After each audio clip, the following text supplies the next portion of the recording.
Hello everyone, welcome back to our channel. आज की video में हम ज़ूहो बुक्स कंटिन्यू करते हैं, जिसमें हम सीखेंगे कि जर्नल एंट्रीज कैसे पास करते हैं। आप कहोगे कि जर्नल एंट्रीज तो फर्स्ट प्रायोरिटी थी, फर्स्ट बेसिक स्टेप था, तो आपको पहले ही कवर कर देना चाहिए था। लेकिन जब आपने सेल्स और परचेजेस सीखा, उसमें सिर्फ आपको बिल बनाने थे। When you need to do journal entries, तो उसके लिए आपको डेबिट और क्रेडिट दोनों बैलेंस करना पड़ता है, because we are following double entry book keeping system. तो डबल एंट्री बुक कीपिंग में आपको जर्नल एंट्री करेक्टली पास करनी पड़ती है, बिकॉज उसका इफेक्ट डायरेक्टली वो स्टोर हो जाता है। अगर आपने जर्नल एंट्री पास करते टाइम ही मिस्टेक कर दिया है तो दिक्कत हो जाती है। ठीक है, तो लेफ्ट साइड में आपको सारी टैब दिखते हैं, आइटम्स, बैंकिंग, परचेजेस। यहीं पे आपके पास है एक टैब अकाउंटेंट का। Go to that tab. Over here जो अकाउंटेंट चीजें करता है वो सब चीजें इधर गिवन है। क्या क्या चीजें करता है? अकाउंटेंट मैनुअल जर्नल्स बनाएगा, बल्क अपडेट करेगा, करेंसी एडजस्टमेंट्स करेगा, chart of accounts, budgets, transaction locking. अभी हम सिर्फ जर्नल एंट्रीज पास करना सीखेंगे। मैनुअल जर्नल्स पे click on manual journals, right? आपके पास ऐसे टैब शुरू होगा। अभी हमने कोई जर्नल एंट्री पास नहीं करी हुई, तो इसलिए हमारे पास कोई शो नहीं कर। We move on to new. Plus के साइन पे जाके न्यू। आज की जर्नल एंट्री हमें पास करनी है। We want to pass journal entry on 31st of July। Why 31st of July? हमने फॉर्म बनाई थी, ठीक है? तो फॉर्म बनाने से पहले what you require is capital. यही है आपका प्रीवियस वीडियो का आंसर। जब हम फॉर्म लेके आए, हमने ना कैपिटल इंट्रोड्यूस करी, ना कुछ कैश इंट्रोड्यूस किया। जो पैसा बैंक अकाउंट्स में आया वो हमारी सेल्स से आया था, इसीलिए हमारे कैश फ्लोज नेगेटिव जा रहे थे। जब हम कैपिटल इंट्रोड्यूस करेंगे, कैश इंट्रोड्यूस करेंगे इन फॉर्म में, तभी तो हमारी फॉर्म डे वन से चलने लायक होगी। एसेट्स लेके आएंगे, व्हाट आर द रिक्वायरमेंट्स, वो सब चीजें हमें जर्नल एंट्री के थ्रू पुट करना सीखेंगे। सो 31st of July को हम इसमें कैपिटल इंट्रोड्यूस करें। This is first journal note is capital introduce. जो आप जब हैंड रिटन एंट्रीज करते हो, you right in the bracket being capital introduced, तो वही नोट्स आप यहाँ पे लिख दीजिए। ठीक है, we are accrual and cash system हम फॉलो कर रहे हैं। सिर्फ कैश नहीं, सिर्फ अक्रूअल नहीं, we are following both the systems. ठीक है, तो when we pass the entry for capital, तो कैपिटल अकाउंट हमारा क्रेडिट होता है। और क्या इंक्रीज होता है? या तो बैंक के थ्रू अपने कैपिटल लाया है, या फिर कोई एसेट के थ्रू, या फिर कोई कैश के थ्रू। तो पहले हम बैंक में कर रहे हैं। ठीक है, कौन से बैंक में? SBI bank, that is a primary bank. उसमें हम कैपिटल इंट्रोड्यूस कर रहे हैं। इसमें you will type owner's equity. ठीक है, we are introducing capital, owner की इक्विटी, बिकॉज प्रोप्राइटरशिप फॉर्म है, तो हम ही ओनर है, हम ही कैपिटल इंट्रोड्यूस कर रहे हैं, तो हमारी ही इक्विटी है। डिस्क्रिप्शन आप डाल सकते हैं कैपिटल इंट्रोड्यूस करके, या फिर एसबीआई अकाउंट है, कुछ भी जो भी आपको description in real life. Debits, तो कैपिटल एसबीआई अकाउंट हमारा डेबिट होगा, ओनर इक्विटी क्रेडिट होगी। आपको ये चीज ध्यान रखनी है यहाँ पे एंट्री अमाउंट्स डालते time. Suppose we are introducing 10 lakh का capital, 10 lakh credit capital account, SBI account debit to owner's equity, that is capital account, SBI account हम डेबिट करें। इधर आप देख सकते हैं कि आपने कोई difference double entry books keeping में कोई आपने गड़बड़ तो नहीं कर दिया। जब आपका डिफरेंस यहाँ पे 0 का आ जाए, इसका मतलब आपने सही एंट्री पास करे। Debits are equal to credits. Done. यही होता है हमारे debit double entry book keeping system का मतलब। Debit is equal to credits. ठीक है। Now we save draft and save and publish. जैसा आपको जर्नल एंट्री में जर्नल हमने अपनी जर्नल में ये पब्लिश कर दिया। ठीक है। ड्राफ्ट मतलब शायद हमारे कोई एडिट्स रिक्वायरमेंट हो तो उसके हम ड्राफ्ट भी सेव कर सकते हैं। और एंट्री पास करेंगे। हमने कैपिटल इंट्रोड्यूस करी तो journal entry number 2 introduce cash. ठीक है। इंट्रोड्यूस कैश इन कंपनी, उसकी एंट्री डालते हैं। इधर accrual and cash basis system भी फॉलो कर। तो इंट्रोडक्शन ऑफ कैश, पेटी कैश भी आप इंट्रोड्यूस किस फॉर्म में, कैपिटल के फॉर्म में। अगेन ओनर्स इक्विटी के फॉर्म में हम डाल रहे हैं। डन। कितना अमाउंट डालना चाहते हैं हम, या we want to introduce 9 lakh rupees in petty cash. ठीक है। We have seen debits are equal to credits. Will save and publish. Save and publish मतलब हम जर्नल बुक में, बुक जो जर्नल की फॉर्म हो रही है उसमें हम रिपोर्ट करना चाहते हैं। ठीक। राइट मतलब मैनुअली लिखते हैं अपनी डायरीज में।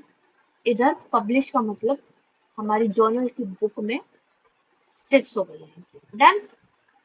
हमने कैपिटल इंट्रोड्यूस कर दी। HDFC बैंक भी था आपके पास। HDFC बैंक भी में भी आप कुछ कैपिटल इंट्रोड्यूस करेंगे, या फिर आप बैंक ट्रांसफर भी कर सकते हैं। आपने करा बैंक ट्रांसफर, बैंक ट्रांसफर। ठीक है। या आपने कॉन्ट्रा एंट्री डाल दी। ठीक है। We'll put in contra entry. Contra entry का मतलब बैंक और कैश की entry. So bank account debit हो रहा है हमारा, HDFC बैंक डेबिट हो रहा है। इसमें से पेटी कैश में से, बिकॉज कॉन्ट्रा एंट्री डाल रहे हैं हम लोग। हमने suppose 4 lakh rupees contra entry pass कर रहे हैं। I hope that you are clear with the basics में कॉन्ट्रा एंट्री क्या होती है, बैंक डेबिट, क्या चीज डेबिट होगी, क्या चीज क्रेडिट होगी। हम कैश में से पैसा दे रहे हैं और HDFC बैंक में डिपॉजिट कर रहे हैं। Done. Debit equal to credit, save and publish. Clear everything. अब हम अपनी कंपनी में एसेट इंट्रोड्यूस करेंगे। एसेट इंट्रोड्यूस करने के लिए फिर हम जर्नल एंट्री पास करेंगे। Will introduce asset purchased. ठीक है। एसेट परचेज्ड, क्या एसेट खरीद रहे हैं आपने बिल्डिंग खरीदी।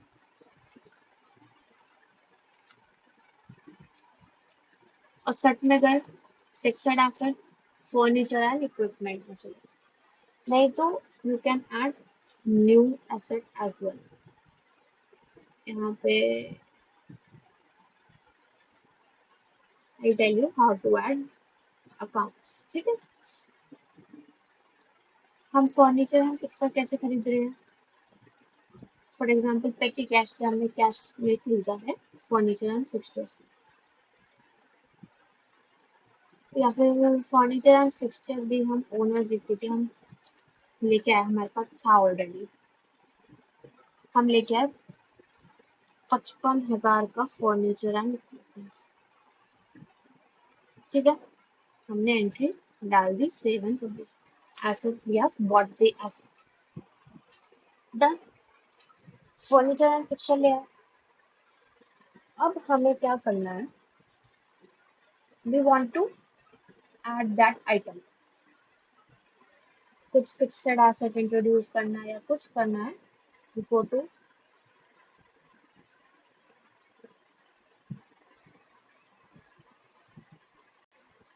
हम देखते हैं। जो हमने एंट्रीज डाली है देखिए, अब हमारे अकाउंट्स पॉजिटिव होते जाएंगे। कैश हमारा कम है, विल इंट्रोड्यूस कैश। आउटगोइंग ज्यादा जा रहा है, इनकमिंग कम हो रहा है। ये देखिए हमारे अकाउंट्स पॉजिटिव हो गए। एचडीएफसी अकाउंट जो हमारा नेगेटिव चल रहा था वो पॉजिटिव हो गया। एसबीआई अकाउंट में अभी हमारे पास कम पेमेंट रिसीव हुई है, नेगेटिव ओवरड्रॉ चल रहा है अभी। Will receive amount from it, right. हम कुछ सेल्स बनाते हैं, सेल्स जब करेंगे तब एसबीआई अकाउंट हमारा क्लियर हो जाएगा। ठीक है, हमने purchases made, we have made the purchases. Total receivables, पहले हम रिसीवेबल्स रिसीव कर लेते हैं। पेमेंट्स टू बी रिसीव में जाइए, सेल्स में payments to be receive new. आप कस्टमर वाइज चेक कर सकते हैं कि क्या कोई पेमेंट रिसीव हुई है। नॉइस प्राइवेट लिमिटेड में हमारे 4400 ड्यू थे, हमने बोला पूरा अमाउंट हम रिसीव कर रहे हैं। We have received, we have not given any discount, already late payment है। डन, ये हमारी पेमेंट रिकॉर्ड हो गई है। आप होम टैब पे जाइए, आपके रिसीवेबल्स जीरो। अभी आपके पास पेएबल्स भी है। We'll pass these entries accountant में जाके you add manual journal entries। आप अकाउंटेंट का नाम भी फिट कर सकते हैं, जिस अकाउंटेंट ने क्या एंट्री डाली। फॉर एग्जाम्पल किसी अकाउंटेंट ने, आपके पास दो अकाउंटेंट हायर कर रखे हैं, तो एक अकाउंटेंट ने, आप ग्लोबली अकाउंटेंट हायर कर सकते हैं। ठीक है, आपको ये इंटरनेट एक्सेस होगा तो आपको ये शो कर देगा कि आप अकाउंटेंट हायर करना चाहते हैं, कॉन्टैक्ट दीज फॉर्म्स, राइट। अब अकाउंटेंट की क्यों सोच होती है, कोई जर्नल एंट्री गलत हुई तो हम ये देखेंगे किस अकाउंटेंट ने वो एंट्री पास करी थी, and will ask that person will be reportable कि why you have pass this wrong entry. ठीक है, उस चीज के लिए होता है। You want to pass a new journal, एक जर्नल हम,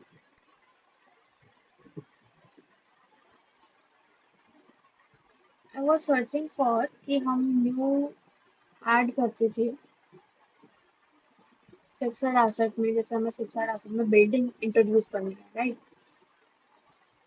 तो जो हमारे एक्सपेंसेस की एंट्रीज आप इधर से भी पास कर सकते हैं, जैसे बैंक की फी पे करना है या कोई बैड डेट हो गया है, तो आप इधर से भी एक्सपेंसेस में ना जाके इधर से आप bank charges to cash, bank charges to bank, it's like that. ठीक है, अब जब एसेट्स में जाते हैं, एसेट में गए, एसेट में आपके पास क्या क्या है, contract assets, furniture and equipment, TDS receivables, advance tax, employee advance, prepaid expenses. For example, we are having prepaid expenses, हमारी asset size, prepaid expenses किसके ऊपर है, कोई HDFC बैंक से हमने prepaid expenses पे कर रखे हैं। prepaid expenses to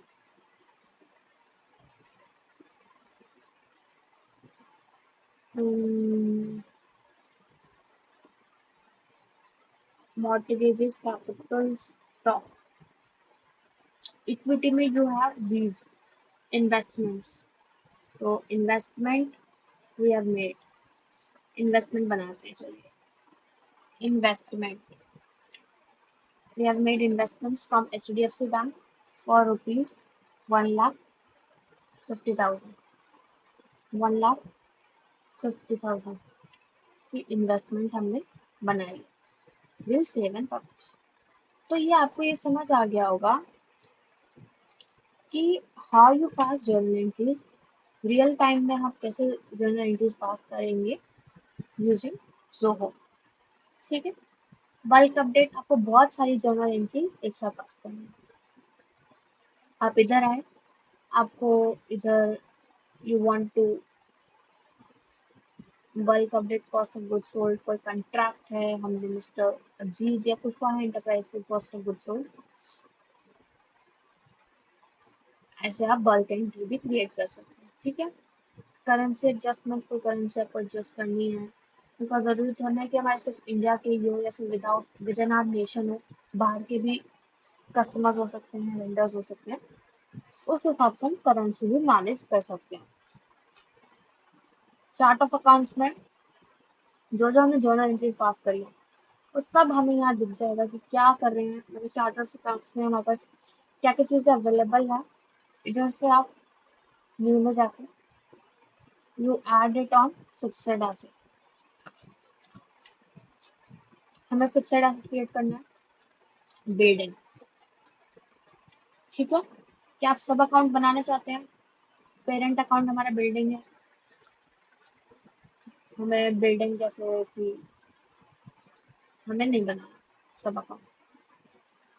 description you want to add, you can add, आपने सेव कर दिया, आपका फिक्स्ड एसेट बिल्डिंग के नाम से क्रिएट हो गया। Now you go to manual journals, go to new. अब आप बिल्डिंग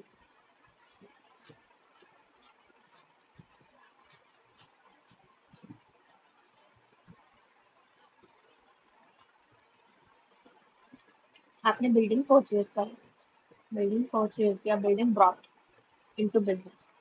आपके पास ऑलरेडी पुश्तैनी बिल्डिंग थी जिसमें आप बिजनेस करेंगे, ठीक है।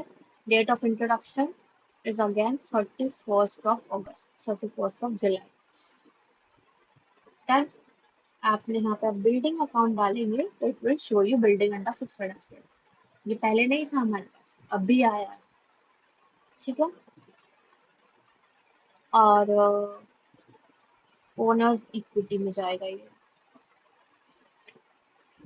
आप और भी ऐड कर सकते हैं। फॉर एग्जाम्पल आपने स्टॉक भी लेके आए थे, आपके पास स्टॉक थोड़ा सा था, आप कहीं और भी बिजनेस कर रहे थे, स्टॉक आपने 1 लाख रुपए का स्टॉक आप लेके आए थे, 10 लाख का लेके आए थे आप स्टॉक। बिल्डिंग की वैल्यू है आपकी 50 लाख रुपए, 50 लाख की बिल्डिंग है, और ओनर्स इक्विटी क्रेडिट होगा तो 60 लाख हम क्रेडिट कर दें। डन। ये हमारे पास डिफरेंस आ गया, जीरो, सेव एंड पब्लिश, हमारी बिल्डिंग भी क्रिएट हो गई। Now you go to home tab, go to dashboard and you can see कि कैसे आपकी चीजें डिफरेंट हो गई हैं। You have income and expenses, assets, bank account, आपको बहुत सारी चीजें इधर दिखेगी, ठीक है। In the next class we'll learn कि how to download reports, reports क्या होती हैं, उसमें क्या चीजें हमें मिलती हैं, वो चीज सीखेंगे। Till then, see you in the next video.